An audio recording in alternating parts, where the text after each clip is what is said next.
arterial errands. I behold the spurious laughter, inching closer to arid thoughts.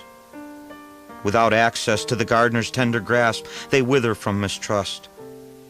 Cannot the day come and the night move on, without chains of explanation rattling continuously along? The olive branch lays hard-pressed between the slaughterhouse and the places of decision, two but one the same. Is the will of the wind which blows the juggernaut about, just expended wishes enticed to scatter, never reaching fertile ground?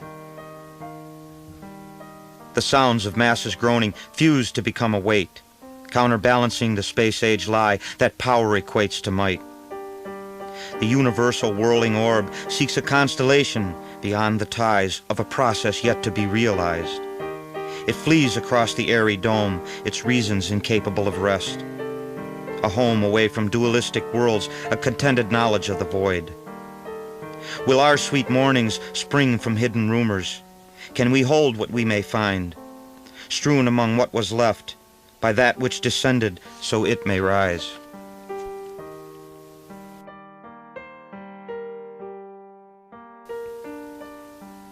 You shall become a cloud, the essence of nothing, drifting through skies made radiant by a light that shines from afar, which is only a mirror for that which you have become. And you will not be something but like the cloud, an ever-changing, ever-being experience, which knows neither borders nor horizons, neither heights nor depths. An unfathomed expression of clarity, sufficient unto itself, yet hidden behind the mystery of which it is.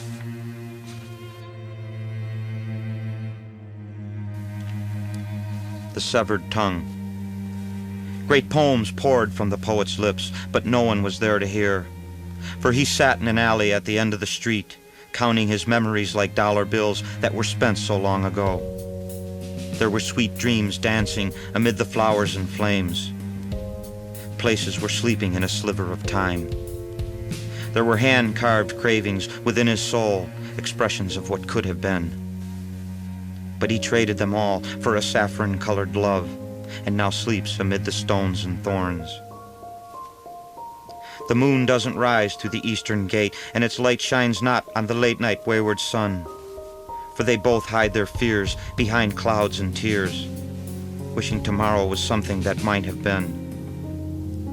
So he speaks no more from his lonely perch, that place where words are nothing but pain. He closes the door to the world he craved, and quietly craves that world where he never stayed.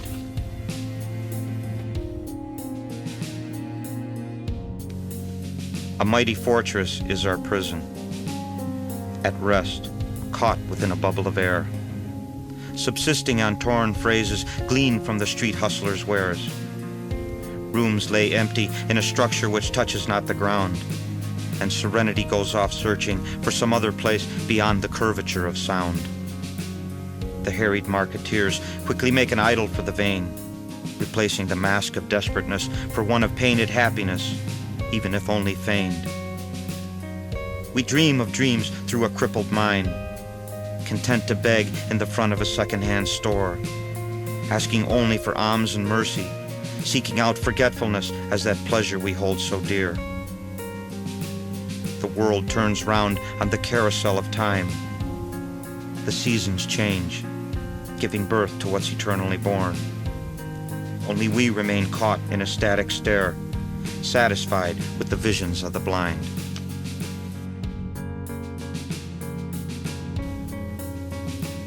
A window, a face, and a view.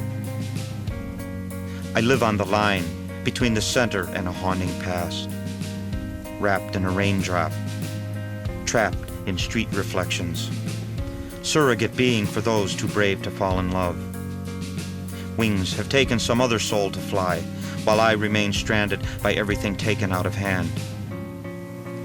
Surfaces gently sway in delicate lights, and reasons lie scattered like broken glass.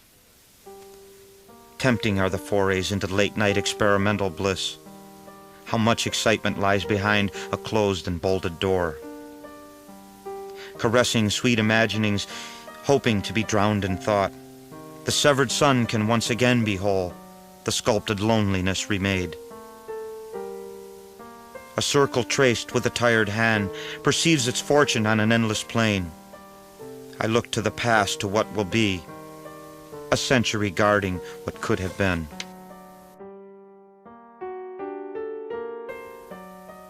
Patience gives a winking nod to the restless boy who struggles in the midnight time. That darkened land has caught him unawares, without a clue, without a place on which to stand.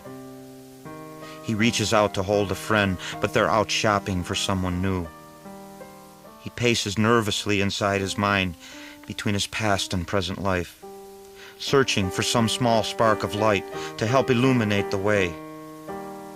He crawls through darkened spaces, passing precious fragments of faces which he once knew, if even just a mirror he could find. He curses loudly to some unknown name. How is it possible to have two eyes, yet still be born blind? Forsaking any answers he grasped along the way, he wanders into the labyrinth alone, wrapped in a silent tear.